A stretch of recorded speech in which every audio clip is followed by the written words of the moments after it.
Hello everyone and welcome back to this All You Need to Know series. Today we're going to be taking a look at Maidstone's latest addition to the squad. It is our first forward signing of the 25-26 campaign, and it is Tanga, of course, a returning player who featured for the Stones in the 23-24 campaign.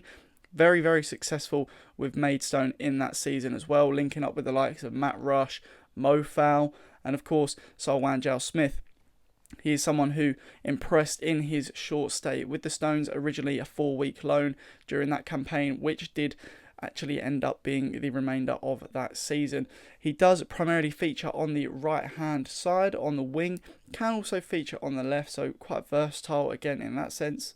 George Elokobi and his versatility, I keep saying it, but I expect him to probably debut in and around that sort of right wing back position at times, the one that Charlie Seaman has just vacated, and I think he's going to do exceptionally well for Maidstone. He's 20 years of age, going to be 21 next week, and his career up to this point has basically just very gradually progressed, and he's done very, very well, pretty much everywhere he's been, at least in terms of actual performances. Sometimes the numbers don't quite stack up, which does happen, especially in struggling sides like Ebbsfleet last season, and Jefter didn't come away with any goals last season, but that was kind of Ebbsfleet, they were poor last season, but we know what Tanga's capable of. He definitely impressed in his time with the Stones last time out.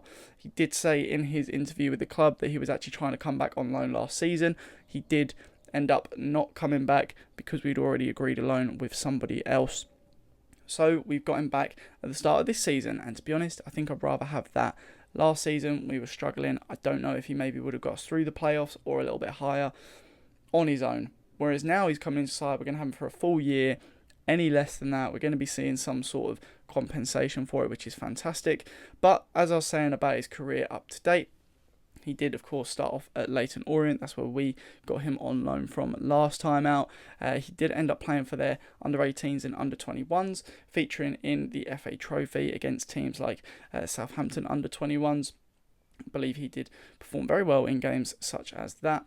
He ended up on loan in the 21-22 season at Sutton Common Rovers, won Player of the Month there as well during his stay. Then during the 22-23 campaign, ended up at Royston Town on loan and Cray Wanderers, where he ended up winning the Players' Player of the Season from what I can find online. So again, keeps stepping up, keeps performing well. He then, during the 23-24 campaign, was at Welling, as we will know from before his time at Maidstone. And then for the remainder of that campaign, ended up joining the Stones on loan. And that is where he was very successful, made a great name for himself. Those performances, unfortunately, weren't enough to keep him at Leyton Orient. So they did release him, and he did end up going to Ebbsfleet, where, of course, unfortunately for him, only featured 19 times. A lot of those appearances were off the bench. But to be honest, Ebbsfleet was like a bit of a revolving door. They had no idea really what was going on last season. A lot of instability around the club, from what I've been told. I'm familiar with a few Ebbsfleet fans. I don't pity their downfalls in that sense. Unfortunately, they are friends of mine, but everyone has their weaknesses. But they said that Ebbsfleet as a whole last season was just an absolute mess.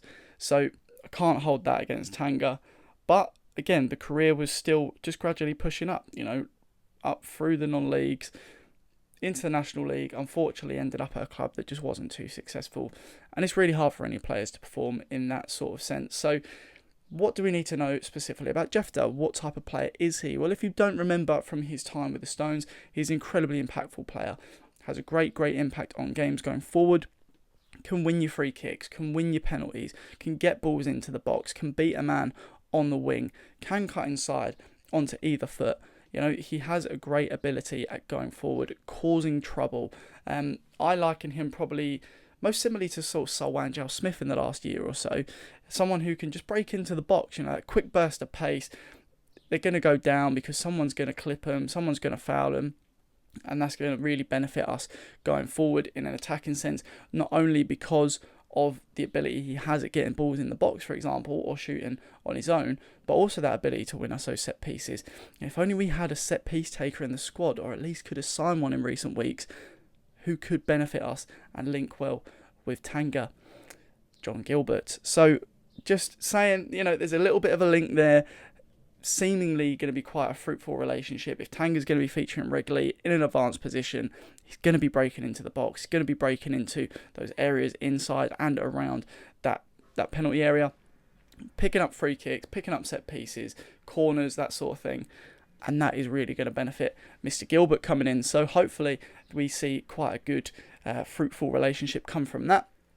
As I've already mentioned, a little bit versatile as well. Can play on the left, can play on the right.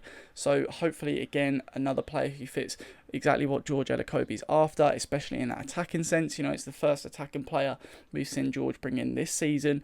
And hopefully we can see a very similar ilk come in as well. Maybe a few more experienced players. Some players I've spoken about in other videos who, you know, may be looking at dropping down a little bit. Pigott or Bond, for example, that I mentioned in another video. You've got players in and around these leagues as well who you never know. You've got some slightly older, more experienced players who might be dropping down or might be in and around this league and looking for a change up. Players who, you know, we've signed one ex-Stone, who's to say we won't bring in more. So there's good potential there to try and strengthen that attacking squad. And I think Tanga's a very good asset in that forward line. As we all know as well, like I've mentioned, he's very, very agile, but that comes hand in hand with his technicality on the ball as well. Very, very fast, nimble, agile. Tie that in with his skill on the ball. Flicks, tricks, neat little passes around the corner. Loves a 1-2 because he can burst past that player, get it knocked back into him, and off he goes. So he's definitely someone who's going to add a completely different dynamic to what we would have seen last season. Sol, of course, was sort of in and out of the side, a little bit more of a presence, a little bit taller, a little bit sort of longer and streakier. We never really had that very, very small, nimble player, at least whilst, you know, after Matt Rush had gone. So I think Tanga's going to be a great asset to this side.